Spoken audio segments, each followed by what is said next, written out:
So my name is Anjan. I am based in Bangalore and I run Mind Your Fitness along with Siddharth. So we primarily deal with a lot of health-related services, starting from fitness to nutrition to recovery and tons of other things. I think the list just goes on. So what we are planning to do here is a quick brief on how do you really survive? You know, it's not necessarily during the period of a pandemic or any particular condition. How do you survive in any given condition? Like whether you have to uh, be just fit and active, whether you have to just be, you know, on your daily rut, or you Hello, are speaking. facing illness or diseases. So all of these conditions put together, what's the real fundamental, the basis of being there? You know, so that's what we will start with. And then from there on, we will move on to things like specifically onto food. What's ideal for the body? What do we need for certain functions, very key functions, food that plays immense roles in various parts of our life, various aspects of our life, giving us abilities or really work on. Foods that are necessary for certain objective oriented aspects, like I want to become a sports person, I want to become leaner, I have some health issues that I need to address. So that's there. Or in terms of certain things like foods that help you contain certain mechanisms in the body by due to which you can you know, improve a lot of functions, like say improve your ability to be following a similar you know, provision, or your ability to be a little more stronger than the other person. So on these lines, and on the final day, we talk about some basic activities, like I would rather call them exercises. Exercises in terms of breathing, which is something immensely required these days. Exercises related to flexibility and postures, correctional exercises for postures, in fact, and a few other simplified things that we can utilize throughout the daytime while staying home or being in office or wherever we are, really. Some things that for which you do not require any kind of equipment, you do not require any kind of props or preparations. Let me actually pull up my slides here. Give me a moment.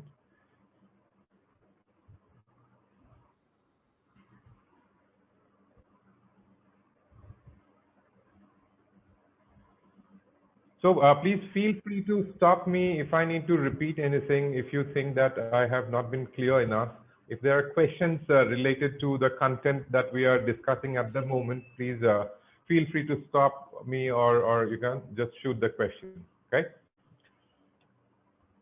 So today's thing, as I just mentioned, like health issues today, like we will talk about few of the important conditions that we face today, not just COVID, not just the flu, but there are certain other things also that we need to be aware of, or rather that we need to be, you know, we should be knowledgeable about. Second is like staying safe and healthy. When we discuss about an issue, we also talk to you or tell you about what are the main causes of it, what are the signs and symptoms that you need to look out for, and how do you really manage yourself during these times. Okay? I would rather say like we'll focus more on the current times, obviously, and the current times not just include COVID, it also includes a number of peripheral diseases compared to COVID, which are there, which are very, very prevalent as of now.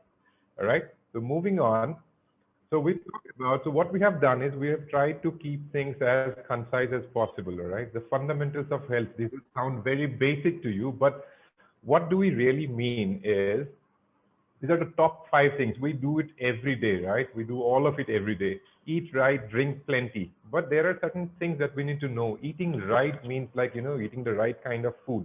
Why do we eat really? It's to replenish our body's energy reserves. It's to make sure that, and like, which is alerted by signs like hunger, by thirst.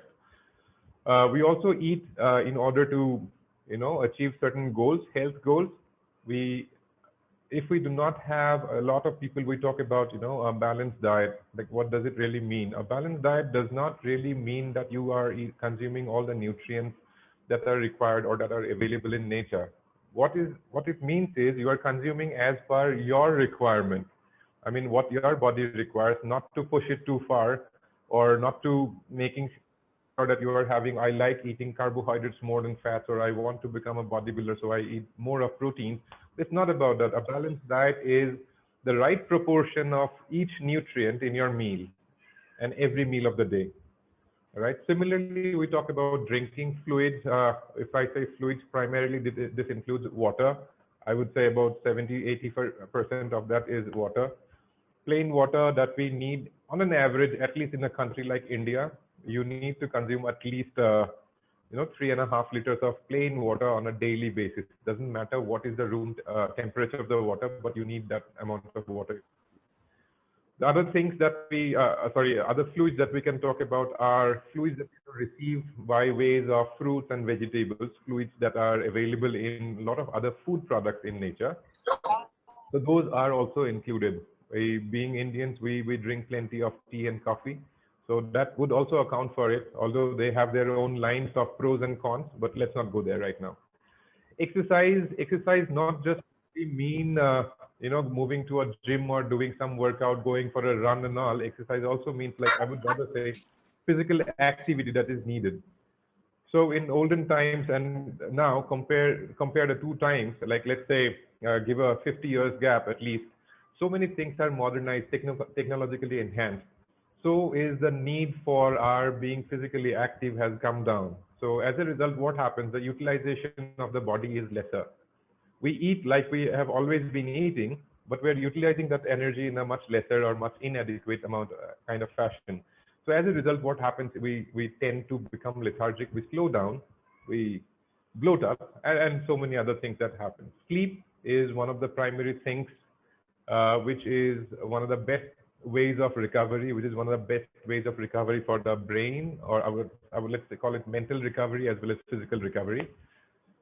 We need approximately, say, 6.5 hours minimum amount of sleep at a stretch when we sleep at night, right? So we reorganize our sleep time so many times because of work schedules, because of different aspects in life. But then what is key is that unless you stick to a particular schedule of sleeping, your body does not really get into a state of stability.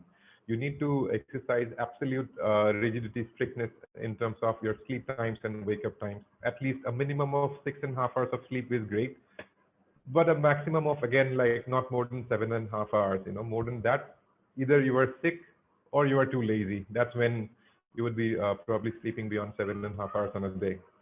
Socializing is a very, very important factor, which helps us understand, which really helps us understand a lot about ourselves. I would not say our culture or another person or the neighborhood, but I would say it gives us a lot of information about our own self-being. Like, we get to know a lot about our emotions, our feelings. We get to know a lot about how all of these things, these interactions, lead to stress. They lead to our being of mental health. Socialization also helps in adopting a number of different aspects. Like, for example, say our house does not, let's say we are strict, we are very strict in, say we will eat dairy products. Just as an example, okay, that's a bad example, I know. But there's another house where they consume dairy products. I did not take up the example of non-vegetarian because that's a very strict following. So let's not go there. So dairy. So far till the time I have not consumed dairy, I would know the pros and cons of dairy, whether that's good for my health, is it good for my gut, can I digest a dairy product, can I have a glass of milk without feeling nauseous? I would not know. I would only be assuming things, or like from hearsay and all.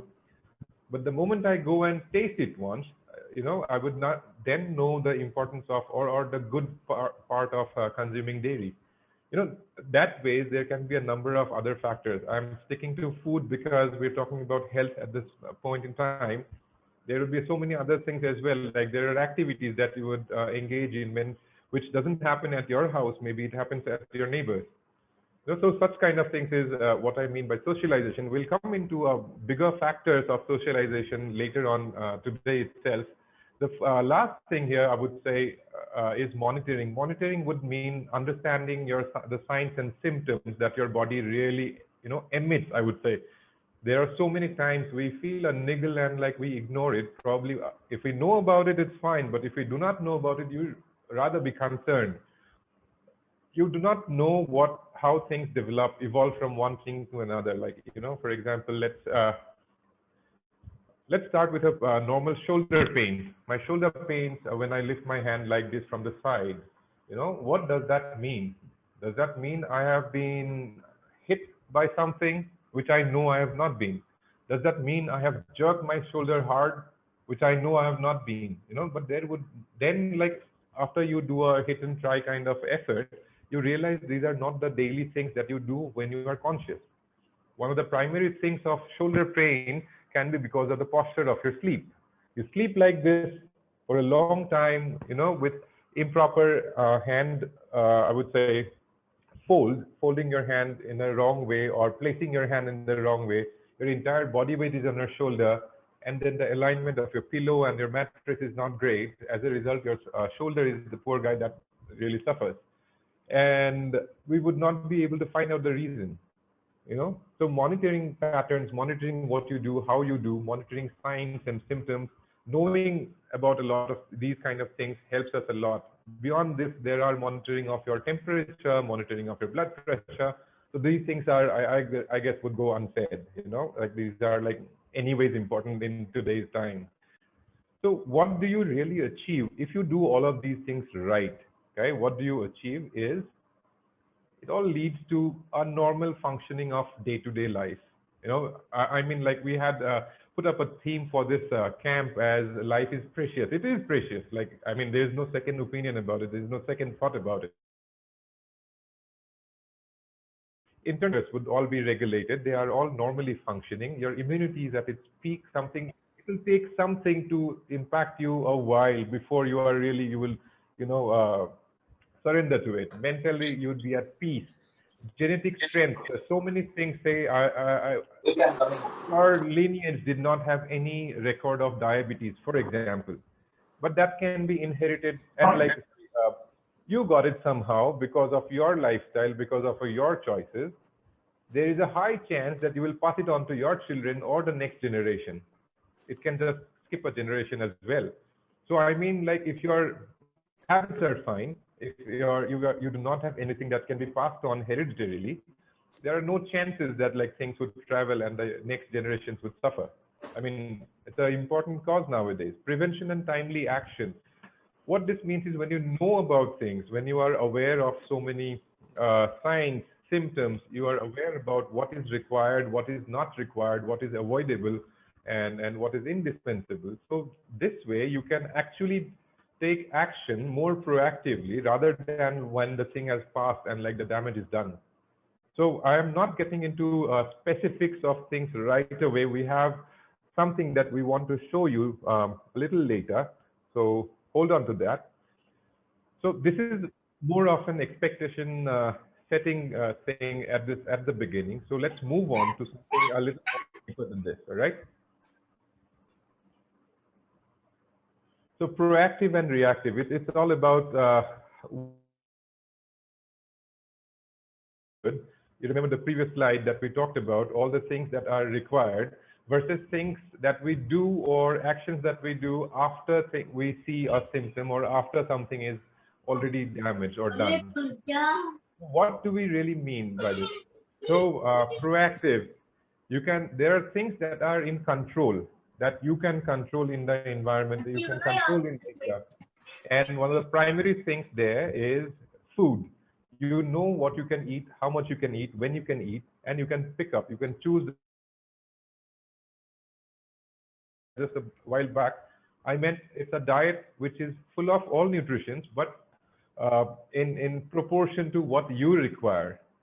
There is no rule that says 100 grams of protein, 200 grams of carbohydrate, and so on. There is no standard. It varies from person to person. It varies from your conditions, varies from your ambience, varies from your work life, varies from, you know, what the things that you do, how you are basically utilizing and using your energy. But food is all about energy, right? That's what sustains you. Physical activity, you can choose to do it, you can choose to not do it. Hygiene, it goes without saying. You would not eat food with your bare hands right after coming back home from outside. You know, you would wash your hands, you would thoroughly clean your hands, and then only you sit down to eat. So, I mean, like that's basic hygiene. But what have we learned now? You know, with time, couple of years. Light बंद करके इधर आ। So last couple of years, I would say, let's say last 1.5 years, we have learned the basics of hygiene really, really the hard way, right? You know, one wrong move, one finger to your eyes or nose or mouth at the wrong place at the wrong time can lead to a disaster. Let's not get more detailed about this. Next comes timings. Timings is very critical. So when we provide diet plans or nutrition plans to people, the first thing I always mention is about the timing of food. Your meal timings are critical. Your body works as a clock. You cannot change the hands of the clock as per your wish. You know, your body has its own way of dealing with things, and you better align to it rather than force fitting things into a different way, you know. So timings are very critical. Say, for example, 3 major meals of the day, breakfast, lunch, and dinner. We typically have, uh, these are all energy that you are consuming, energy in. So how do you, you know, utilize or spend this energy? There is a time during the day that your body requires to completely, you know, empty the stock of energy. And how does that happen? The first sign would be you would get hungry. That your stomach is empty. All the food that you had consumed some time back has been digested. It's cleaned up. It's a clean slate. Now it's time to replenish. So in that way, if you look at things from a breakfast to lunch, the minimum time that should be there is about 4 hours, and the maximum time is 6 hours. So before 4 hours is too early, beyond 6 hours is too late. You know, you have this 2 hours window during which you can consume, and you should stick to it. Similarly, between lunch and dinner, it's about 6 to 8 hours. The most critical one, which most people miss, is dinner to next day's breakfast, which should be within 12 hours. The more you delay beyond 12 hours, the worse it gets. So as I said, like your body works in a clock, as a clock, right? So at a certain time, it will start releasing the enzymes. It will start releasing the acids that are required for digestion. When there is nothing in the stomach, so what happens? What do acids do? They burn. You know, as simple as that. So that's how important or critical the timings are. If you squeeze down the timings too early, say you are having lunch within 3 hours of breakfast, having dinner within 5 hours of lunch, and next day is a gone case anyways after that, right? So what happens in that case? You start to become overweight. You start to overeat, in fact, which leads to overweight. You know, so these critical timings are.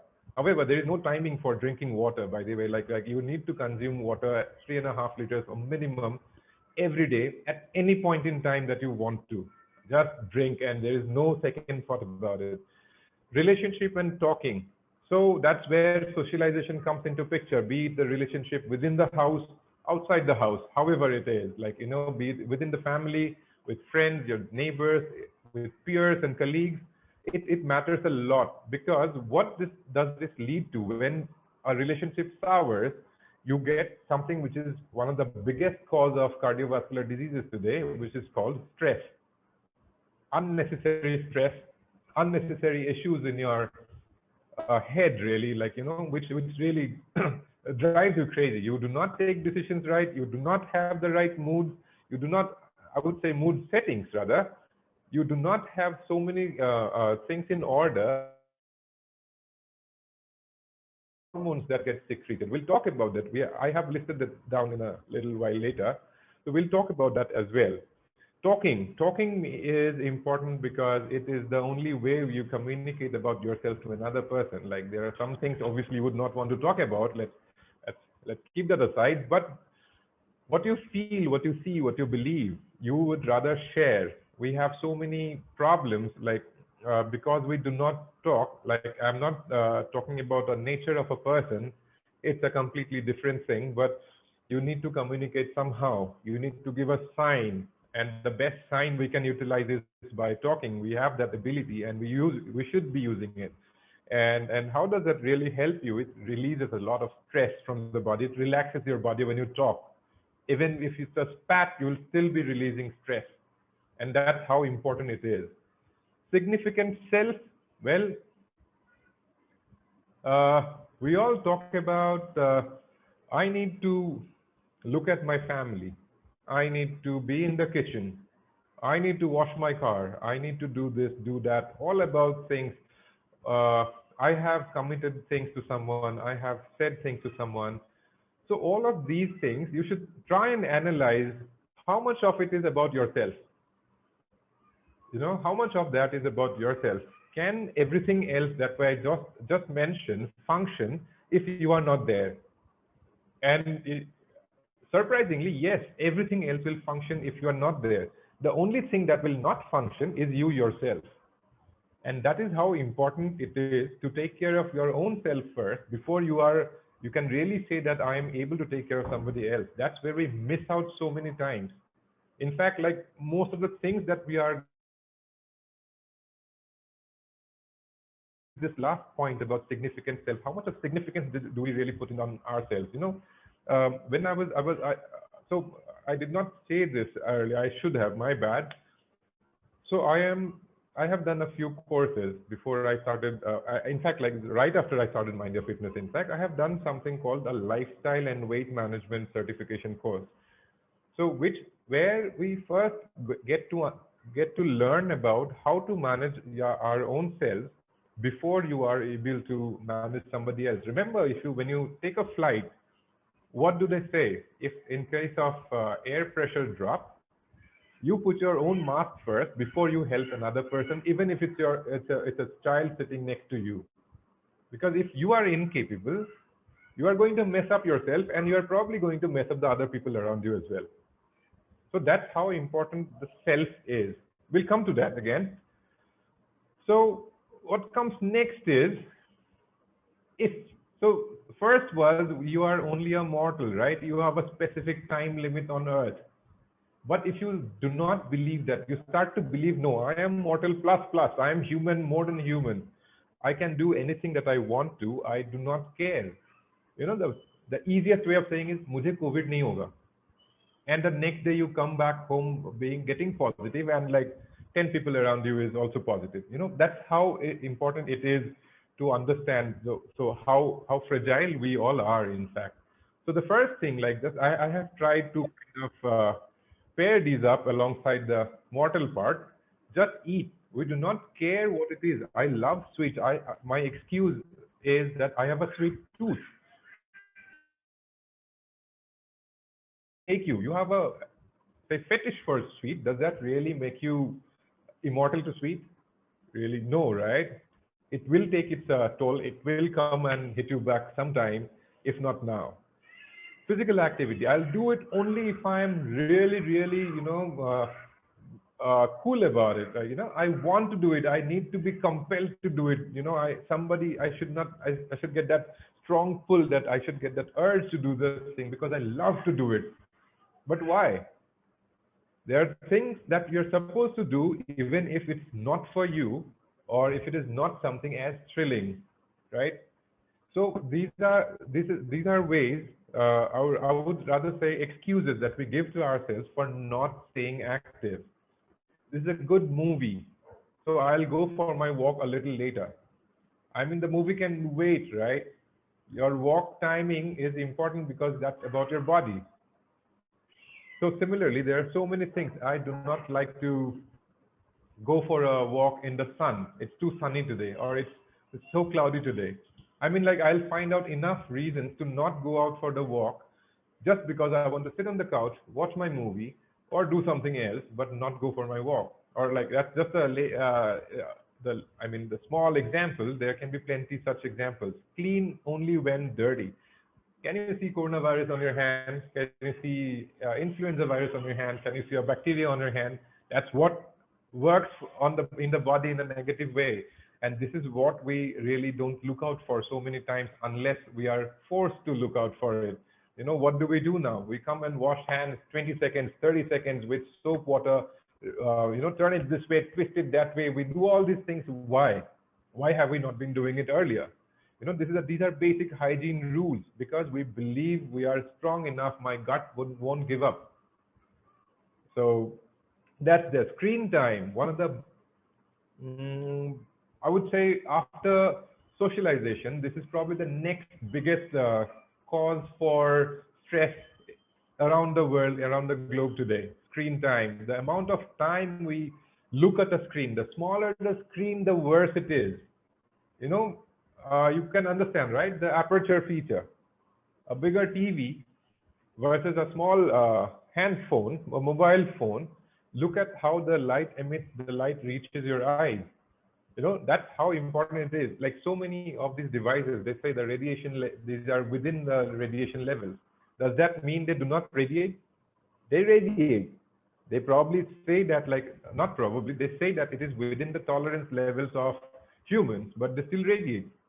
And that's what damages, where you would see like a day when you would be right in front of a screen, like working on your laptop, whole day, say for hours together, you get a headache at the end, like all your around your eyes, you start to, it like pops up. So these are the damages. These are smaller damages of screen time, which would just accumulate over a period of time, and then it will be too late. Priorities are very significant. Like I can actually talk about this in the next point as well. But I would say very quickly, priority is very, very important to prioritize things. Like you should know what is important. Like I said about the significant self, that is your topmost priority, followed by everything else on a need basis, unless it's an emergency situation, which is an anomaly in itself. But otherwise, priorities must be set right from what you need or what you love the most, which should be you yourself. And then it comes down step by step. Service to the community. It's along with a lot of things. Like if you cannot maintain yourself, how do you serve others? Like really, all these points about the human plus things, none of these are really bad when you do it in the right way, when you do it in the right manner. Everything has its rationing requirement. You need to know how much to do it, how to do it, when to do it, and the way in terms of how do you really behave at that point in time when you're actually serving someone. Let's say, when I say service to the community, let's say, take a very good example, okay? Like nowadays, what we have been doing is we have been providing diet plans to communities, to certain groups of people, just as a free service, and for whenever they are affected, if they are infected, okay? So if I have to go there, explain to the people who are infected, and there I tell them how to do it, how not to do it and all, it doesn't make sense really. What I would rather do is I stay home, provide my diet plan, and instruct the people who are going to prepare the food in a community level. And then, that's a much easier way, rather than exposing myself again. If I'm infected, I'm exposing a lot of other people also in the way, right? So in order to go help the community, I'm actually taking the community to a disaster. So, that's a very simplistic way, and this has happened a lot here. I know here because I have been hands-on in the last few months, and I know this kind of thing has happened so many times. Like it has happened with people who are social service workers. It has happened. At least it's unfortunate. Nobody wants to do it. It happens because like we just believe sometimes that, or rather I would say we just believe too much in ourselves at times. So do you really do a community service or not? So it's a catch-22. I don't think I have an answer to that, but then it's all about knowing how to do things the right way, making sure that you are fine, And because you are fine, the people you are connecting with are also fine. All right. So if there's anything, please let me know so far. So I would, so we have covered about half the time for today. We have some more things. So there are other things that we'll run through very, very quickly. So this one is important. So what we have talked about ourselves, right? So what is it that makes us a little even more significant than what I just explained a while back? So what really makes us significant is however much we try, right? We cannot let go of certain, I would say, bonds, bonds that we share with people, family, friends, everyone, all people included, bonds that we share with our surroundings, bonds that we share with nature, and bonds that we share with things or anything, living or non-living, which impact us in a negative way. So we share bonds everywhere. So here we are going to talk about a few elements which are, I cannot say they're avoidable really, all of them, you will see why, but then you have to face them some point in time, and the impact that they have on you are usually something that really lowers your care for your own self. You know, I hope I have been able to explain. Let's see, let's move on. I think that'll be easier. Now, the point, germs and diseases, they don't care in whatever is your status in terms of health, in terms of a living condition, in terms of your food quality, in terms of your physique, your beauty, your richness, your whatever it is. They come and impact you just the same. You know, what do you do here? You can't really do anything. You know, all you can do is take the maximum amount of care known to you that you are aware of and just be there. You know, you cannot do anything about it. There are things that you can eradicate maybe over a period of time, like you did for so many different kinds of diseases in the past. But then, like, most of them are still there. You just need to learn to live with it, you know, without impacting yourself, without letting others impact. So what is, like, if you know about protecting yourself, you will know about protecting the ones that you love, protecting the ones who are all around you. Okay. The next thing in line are pollutants and chemicals. So many times, like, say, I would say, let me take our example. We do long distance running, right? We used to, not now. So when you are running on the road, there's so many times a truck would pass by, a big bus would pass by, or you were like running across a factory or somewhere where there's a big chimney out there. There are a lot of pollutants in it. There are a lot of chemicals coming out along with the pollution, along with the smoke, right? And what do? Do you really stop? Well, to be honest, I never stop. I don't want to, you know, really mess up my timings for the run because I need to stop for 2 minutes, let the dust settle down, let the smoke settle down, or the wind blow it away, and then I pass through that area. I never do that. But then, like, I'm guessing nobody else does that, in fact, because we don't care. It's just this amount of smoke. We know we'll be through it in about 2 seconds, 5 seconds time at max. But what happens really? Have you done anything wrong? Yes. Things have gone inside already by that time. Things are so small, so tiny, you would not even feel it going inside probably. Except the smell, you don't feel anything going inside. Nothing really happens. But what happens over a period of time, these things accumulate. This thing will show their real nature over a period of time. You know, one thing leads to another. You have some impact, some health issue, go for a checkup, you realize, okay, I have this as well. What happened really? Oh, I remember now that I have been running in smoke so many times. So that's why, I mean, like, they can damage the entire environment. Like, we are just so much more perishable than them. Next comes this. I know it's a very touchy topic, or rather a touchy point, corporates and businesses. We work for, fortunately I don't anymore, but then we work for a lot of different, let's say a company, okay? I definitely should not be naming a company here, but let's say ABC company, right? So what do? How do we behave? We end up working like this company belongs to us. That's what we are taught, right? That's how we are inducted in the company. This is your company. You need to work for it. Forget life, forget food, forget family, forget sports, forget anything else. You need to be here, you need to work here. If you grow, we grow. If we grow, you grow, and so much of mumbles, right? But what does really happen? How much time do you really get for everything else? That's all about, that's where stress starts its roots. That's where issues like hypertension comes in. That's where issues like diabetes sets in.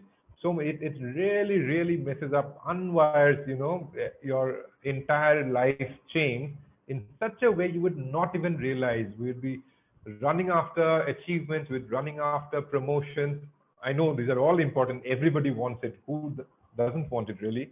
But there has to be a balance. There has to be something called work-life balance. It has been, that phrase is there for a reason, you know. So that's there. Promotions and offers. So promotions and offers really aren't meant for you. They are meant for the business. Tomorrow you see a ad for a gym, right? What do you see? You see a bodybuilder utilizing weights, lifting weights, doing so many different exercises, and saying like, see how good I am after these exercises. Really, do you think that happens? That person would probably be 20 years of age, and you are viewing it at least 40 years of age. That itself is a no-brainer. Beyond that, we are made to believe you come to our gym for 6 months, you will become him. Really? What do you think we can do? If your profession is bodybuilding, if your profession is being a model, you are a movie star, yes, maybe. You should read about the story, Amir Khan's Dangal story, right? How did he really transform himself? It's a good story. It's a really, really good story. He talks about his work, talks about, his workout, his food, his diet, everything. But there is a big difference between him and any one of us. He probably, in terms of age, is little beyond all of us. But then, what has he really done? His job is to look good. Our job is not to look good. Our job is to survive and work. So there's a big difference. He works out for 6 hours in a day. He has a dietitian running after him for every morsel that he consumes. We cannot afford that. We cannot do that. In fact, even if there is a dietitian, we cannot do that all our time. We have to prepare food for 10 people around you. That's too much. 5 people around you, including yourself. You cannot be making specific food items for everyone else. It does not work. You need to know, you need to choose which promotions, which offers are really going to make a difference in your life. Use that, choose wisely, or rather just don't give a damn, you don't need that probably. Last thing, not the last thing really. Festivals, ceremonies, rituals. Well, there are timings, it's nothing to do with religion really. I'm not talking about a religion here or a culture here. What I'm trying to say is the way it is to be done. The people who are, say, let's take a typical, what celebration shall I take? Let's say Diwali, for example. How much was it meant for the crackers that we burst versus how much was it meant for the lights that you light up, really, the candles and the diyas and all, the thing that happens. Was it meant to be consuming sweets? Because it's Diwali time, we should consume sweets. All around the stores, you will only find sweets of different types, shapes, and sizes. Was it meant for that? I mean, these are all okay. Again, in a certain, you need to know how to ration it. Your celebration needs to be rationed. Your food needs to be rationed. You can always cheat your body a day. That's fine. But that cheating should not become a disaster in one day itself. You know what I mean? Today's time, festivals, ceremonies, and rituals have been the biggest disaster in the country, right? If we talk about India, like I am not the master in this, but that's what is in the news. Everybody knows it, but it's us who do not take that step forward. Given a choice, I will probably go and be at that gathering because I want to be there. I have missed it last year. I want to be there.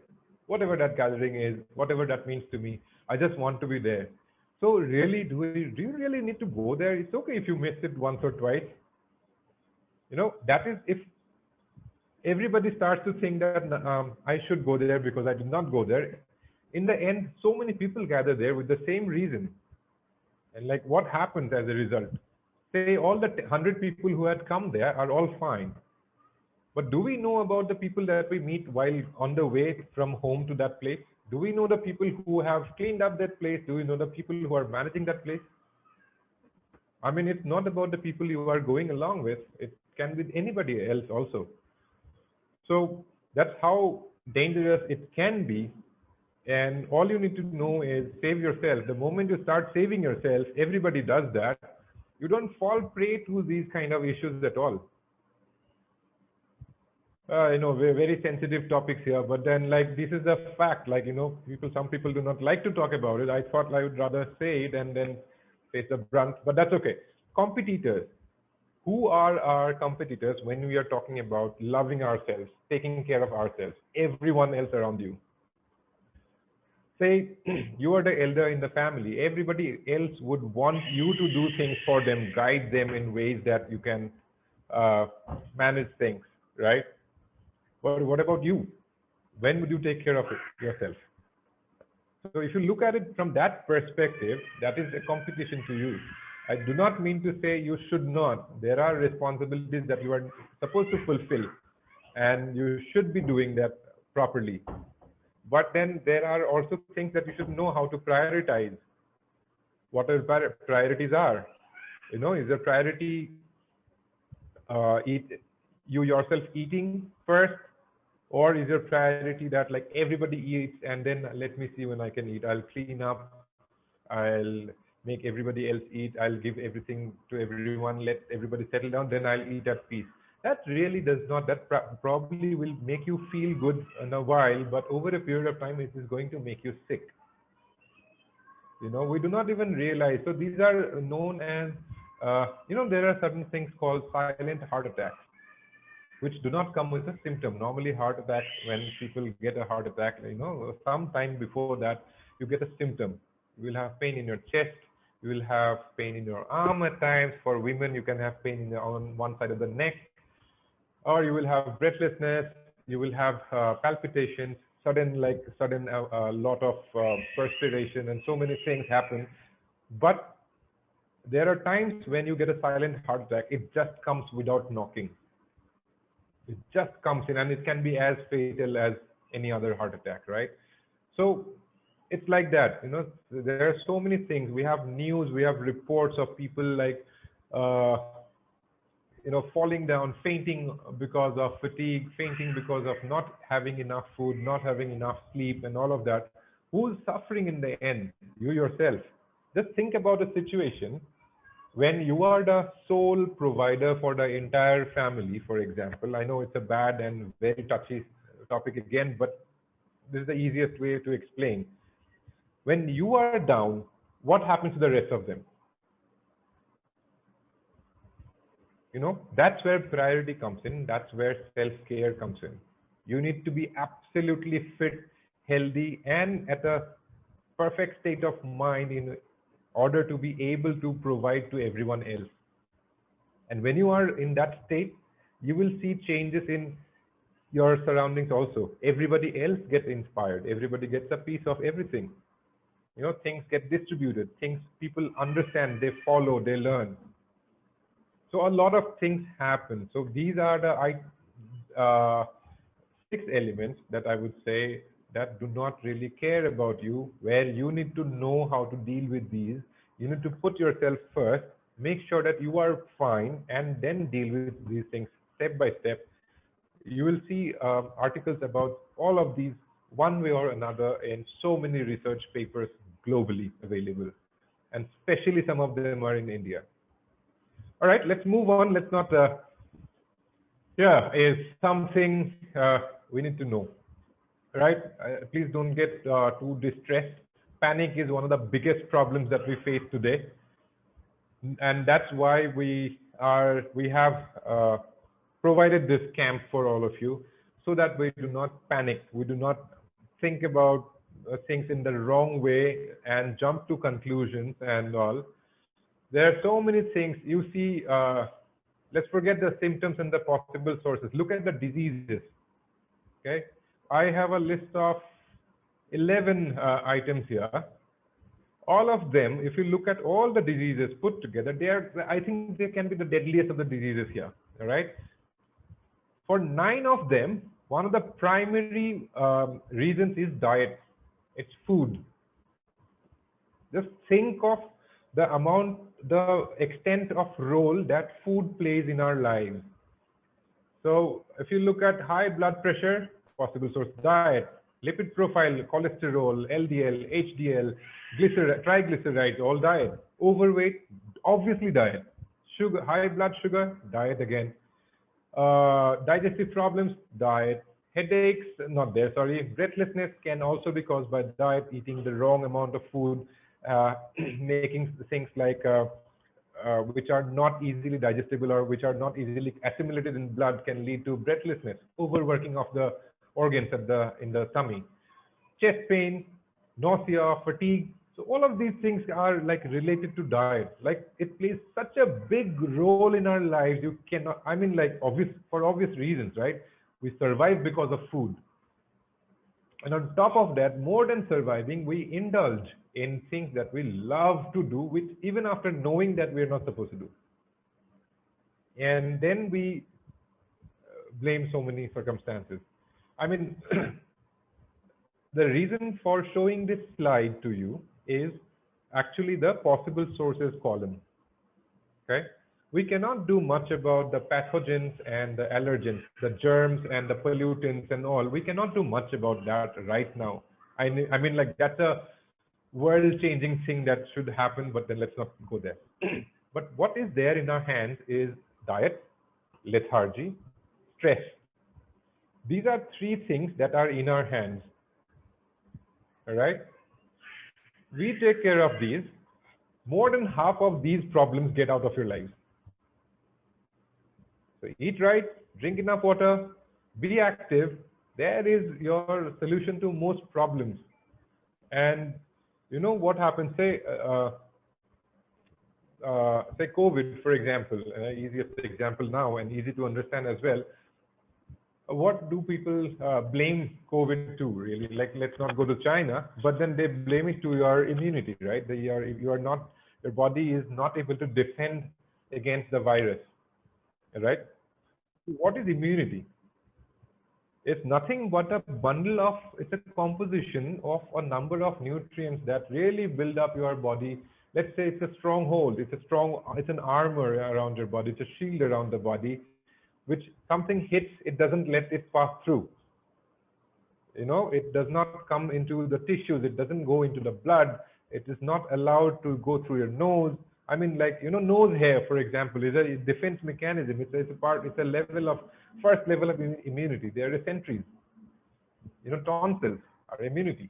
You know, that way, like, there are plenty of things which are inside our body, like, which work for our immunity. And like, all of these things can stay healthy if you are eating healthy.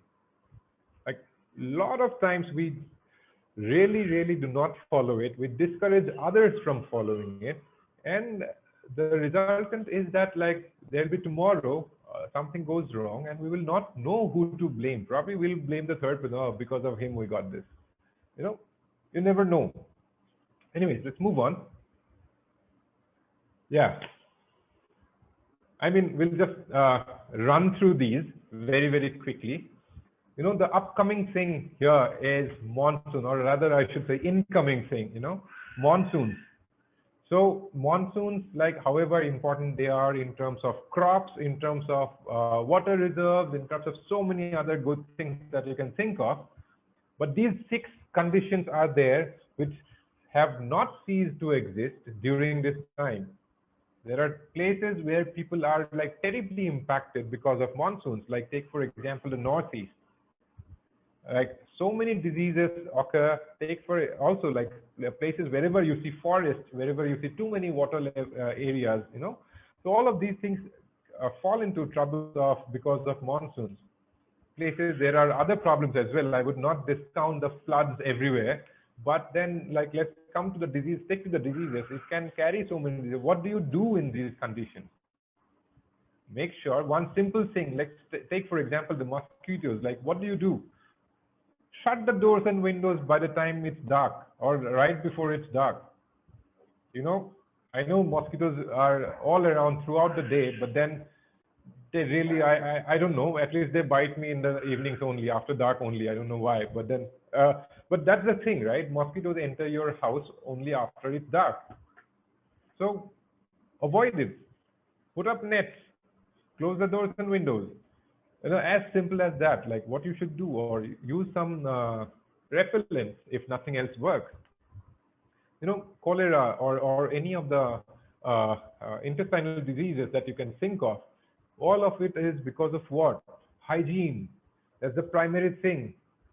Because of plenty of water everywhere, if nothing can be dry. If you cannot dry up a thing, you just pass on fluids, and fluids, body fluids, sweat, or things that you have touched. I have touched this glass first, now I am touching the apple, and if somebody else had touched that glass, it comes onto the apple, and like so on. Like it's a chain that I'm creating.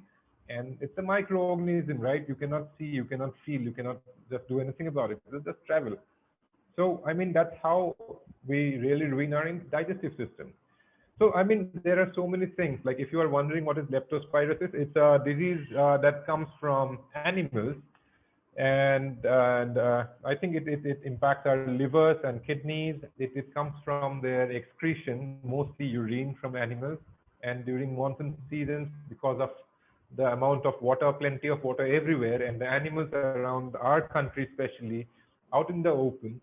So if the animal is infected, you can get the infection if that water gets into you. So that's how it happens, okay?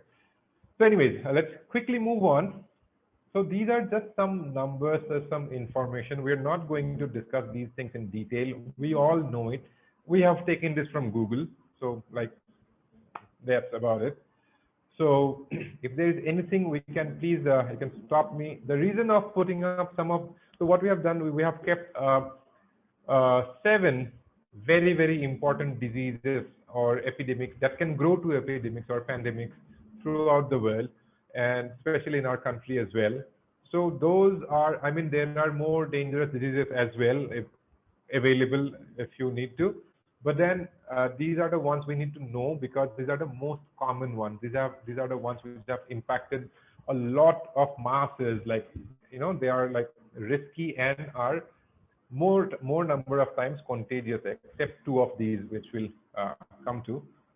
Next is influenza. We all know about influenza, like very similar to COVID. Like COVID is almost like an influenza, just like 100 times stronger probably. So, but you can, you know, you should actually take a note of the number of people affected. I mean, COVID-19 has been just a short period of time, about a year and a half, but that does not discount the fact that there have been millions for just influenza, HIV. I mean, like the numbers are terrifying, right? Swine flu. I think people don't even talk about swine flu anymore because we have a bigger flu available in the market. There's nobody cares about swine flu. Like, what is it really? But it's there.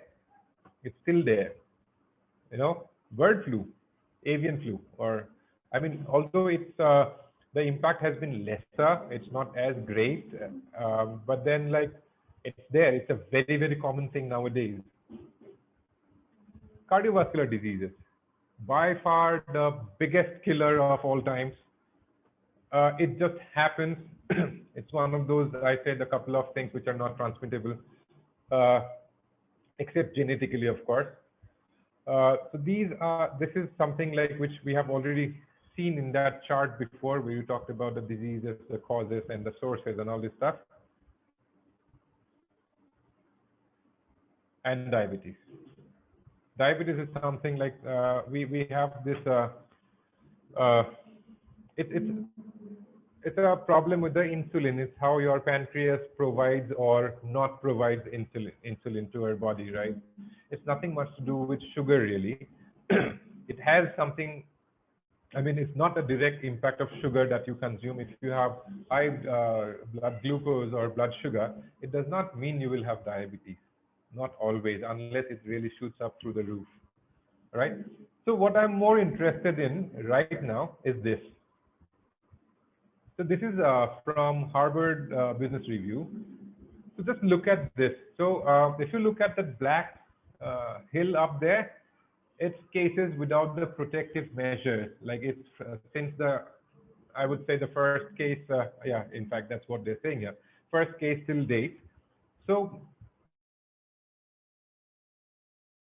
include masks, which includes social distancing, which includes vaccination now, and which includes, just not getting out of home, eating healthy, staying active, doing so many things. Like, all these protective measures which are available all around the globe. It's with that and without that. Cases with measures are like steeply coming down, and they overlap at the point where the cases without protective measures have all moved to a protective case with protective measure. And that's how things are. In fact, I was reading this while I was doing this analysis. I figured out, the importance of wearing a mask is more than yourself. You are actually protecting the other person. So when you're wearing a mask and you go out, you are, if you are infected, so you would not be spreading the infection to others, or the chances are very, very minimal. But if you are not infected and you are not wearing a mask, your chances of getting infected is still less actually, because unless you come to a close proximity with somebody and be there for a while, or you speak to them, you don't need to speak to them, just breathe. It's enough. So all these things are there. So what was there? So there was a question on this forum, which says, like, is the mortality rate higher if for a population wearing masks versus not wearing masks? So it is way higher. The thing is that if you're not wearing a mask and then you get the disease from a infected person, you are a first-hand recipient in all its, in its strongest possible way. You would be infected with several symptoms. I mean, like, that's what the sample population could tell them, in fact, the research people. And on top of that, there are the complications only develop over a period of time. It just gets worse. So the mortality rate is far higher in the population that got the disease because of not wearing a mask versus the ones who got the disease by even after wearing a mask. So, I mean, like, there is no, I don't think it's a rule really that can be said as a rule really, but then it's one of the findings. Anyways, I just thought this would be insightful in terms of knowing what a vaccination can lead to. Although there are things which people say are safest or lesser than safest, or safe with a mask, or the least safe. If you have to get it, you'll get it, like, no matter what you do. All you need to do is make sure that you are doing the right thing. If you are safe, nothing else would really matter to you. So I'm not dwell too much here. This is something I wanted to talk, as this is the last thing here. How does your body react to different things? Your body's reaction to different things, be it a disease, be it a fight, be it a joyous reason, be it anything that you encounter throughout your lifetime, your body reacts because of these chemicals inside you, these salts inside you, which are called hormones. These hormones help you in so many different ways, and they are the ones which are absolutely controllable by your activity levels and diet. And that is the reason why people who are physically active, mentally active, eat healthy, they are less prone to a lot of problems, including mental and physical. So this is something we need to know.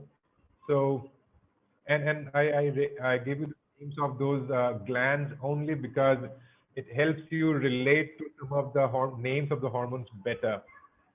Say for example, when we say glucagon, we will probably not everybody would have the clue why glucagon or who is glucagon or what is glucagon, right? It's something that is released by your pancreas or yeah, it is released by the pancreas directly, but there are some hormones like those in red. Those are the hormones which can also instigate, I would not say trigger, it can instigate all the above hormones here. Those serotonins, dopamines, oxytocins, and endorphins. They can instigate any of these other hormones as well. I mean, there are tons of other hormones, but then I just wrote some of them which are more commonly encountered. So those four have a big, big role to play in terms of how other things are controlled in the body. They are because most of them are either from the pituitary gland or the hypothalamus, even the pineal gland. All these three things, pineal gland, the hypothalamus, and the pituitary gland are located in the brain, like the central nervous system. And that's why the significance of their, controllability all over the body. So these things cause a lot of things. Knowing them really helps. Knowing them really uh, makes you take wiser choices, wiser decisions in life, right? So I would not go on any further. So that's about it for today. So I would stop here. I would love to address if there are questions, if there is anything that you would want to tell us. If you think some of our information has not been perfect, can please correct us. We would be happy to be corrected.